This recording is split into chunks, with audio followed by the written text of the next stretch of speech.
Hello everyone, welcome to Xiong Media. Today I would like to teach you Xiong conversation. Meet on the low. Yang dấu kình luân. The clam and ông ha is meeting on the low. Okay, please follow me. Mừng này, bay nông, lá này biển. Mừng này, clam, cú hì này, mừng biển. Quả này bay, mì đi hong lai. Cầu hong cầm đi lái. Hân lạn, cú lưng bay sự đi linh la.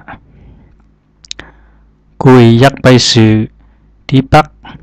Tiếng lầu cầu trọi bay. Pan này hi này.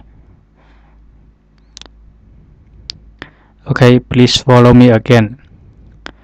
Mừng này, bay nông, lá này biển. Hello brother, what's going on? Mừng này làm cô hì này. Mừng biển. Hello làm I'm fine, how are you? Quả này bay, mì đi hong lai. So but a little bit busy. Cầu hong cầm đi lái. What are you busy with? Hân lạn, cụ lưng bay sự đi linh la. Building my house. I want to buy some stone and sand. Cô hì dắt bay sự. Cô hì dắt bay hư sự đi bắc. Tiếng lầu cầu trọi bay. I need go market buy some food too. Let's go together. Pan này hì này.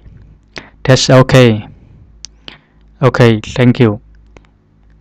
If you like my video, please subscribe to my channel, Facebook Xiong Media, YouTube Xiong Media. Thank you.